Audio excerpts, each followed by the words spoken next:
Hi అండి, welcome to Shilpa Mohan recipes. మన ఇంటికి ఎవరైనా చుట్టాలు వచ్చినప్పుడు, అలాగే మన ఇంట్లో ఎప్పుడైనా ఇన్స్టెంట్గా ఏదైనా కర్రీ చేయాలన్నప్పుడు ఈజీగా ఇలా చేయొచ్చండి. బ్యాచిలర్స్ కూడా చాలా ఈజీగా చేసుకోవచ్చండి. అలాగే తప్పకుండా లైక్ చేయండి. ఇప్పుడు ఎలా ప్రిపేర్ చేయాలో చూద్దాం. దీనికి ముందుగా నేను 1/2 కిలో బీరకాయ తీసుకున్నానండి.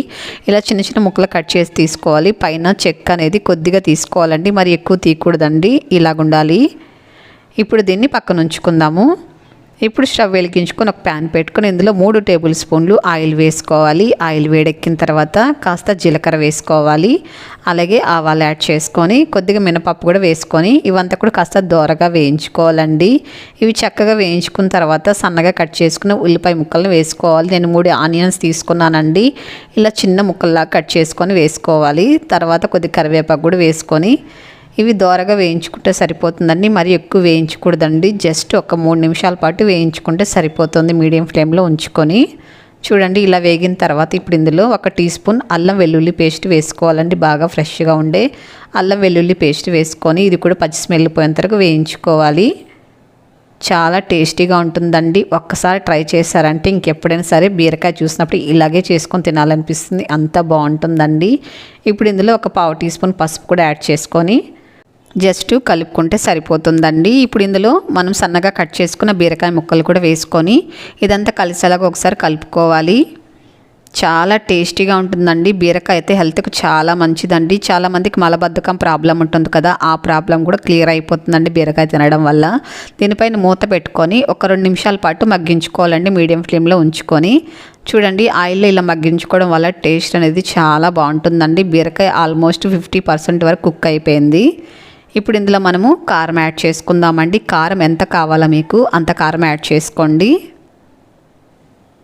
మీరు ఇందులో కావాలంటే ధనియాల పౌడర్ కూడా యాడ్ చేసుకోవచ్చండి. ఇదంతా కలిసేలాగా ఒకసారి బాగా కలుపుకోవాలి. మనం వేసిన కారం పొడి అంతా కూడా పచ్చి స్మెల్ పోయేంత వరకు జస్ట్ ఒక 2 నిమిషాల పాటు వేయించుకున్నాం అనుకోండి. పచ్చి స్మెల్ అంతా పోతుందండి. కారం పొడి అంతా కూడా టేస్ట్ అనేది చాలా బాగా వస్తుంది.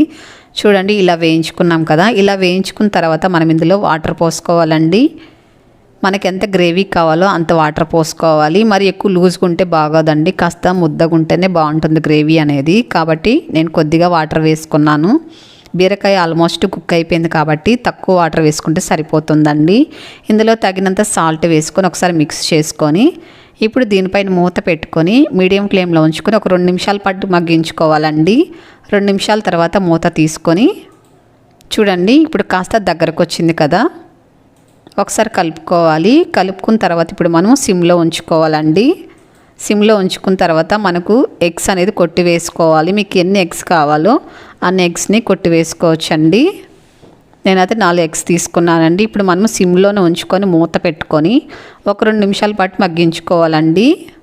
చూడండి, 2 నిమిషాల తర్వాత ఒక సైడ్ అంతా కూడా చక్కగా కుక్ అయిపోయింది. ఇప్పుడు దీన్ని మధ్యలో ఇలా చిన్నగా ఘాటు పెట్టుకోవాలి. ఇలా ఘాటు పెట్టుకోవడం వల్ల లోపల ఎగ్ అంతా కూడా బాగా కుక్ అవుతుందండి. మీరు కావాలంటే కాస్త చిన్న పీసుల్లా కూడా కట్ చేసుకోవచ్చు. ఇప్పుడు ఇవంతా కూడా మరొక వైపుకి ఇలా తిప్పుకోవాలి. ఇలా తిప్పుకున్న తర్వాత మళ్ళీ మనము దీనిపైన కాస్త గరం మసాలా అనేది యాడ్ చేసుకోవాలండి. కొద్దిగా వేసుకుంటే సరిపోతుందండి. మరి ఎక్కువ కూడా అవసరం లేదు.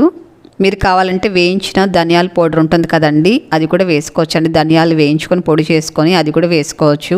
ఇప్పుడు మూత పెట్టుకొని ఈ మసాలా అంతా కూడా చక్కగా గ్రేవీకి పట్టేలాగా ఒక 2 నిమిషాల పాటు సిమ్లోనే ఉడికించుకుంటే సరిపోతుందండి. చూడండి, గ్రేవీ అనేది ఇంకా చాలా దగ్గరకు వచ్చింది. అలాగే ఆయిల్ అంతా కూడా సైడ్లో రిలీజ్ అయింది కదా, ఇలా ఉడికించుకుంటే సరిపోతుందండి. చూడండి, చక్కగా కుక్ అయిపోయింది 2 వైపులు కూడా ఎగ్ కూడా.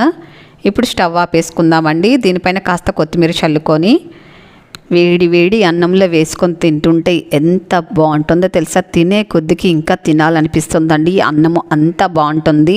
ఇది లంచ్ బాక్స్ కూడా చేసి ఇవ్వచ్చండి. పిల్లలు చాలా ఇష్టంగా తింటారు. అలాగే చపాతీ దోశ కూడా తీసుకోవచ్చండి. చాలా ఎమ్మీగా ఉంటుంది. పిల్లలు అయితే కప్పులో వేసి ఇచ్చామంటే ఇలా ఎగ్గుతోనే తినేస్తారండి. అంత నచ్చుతుంది పిల్లలకి. చూసారు కదండి, హెల్దీగా ఉండే బీరకాయ ఎగ్ కర్రీ రెడీ అయిపోయింది. మీకు నచ్చిందా? అయితే ఒకసారి ట్రై చేయండి. ఎలాగొచ్చింది తప్పకుండా కామెంట్ చేయండి. మీ ఫ్రెండ్స్ అందరికీ వీడియోని తప్పక షేర్ చేయండి, లైక్ చేయండి. మన ఛానల్ని తప్పక సబ్స్క్రైబ్ చేసుకోండి.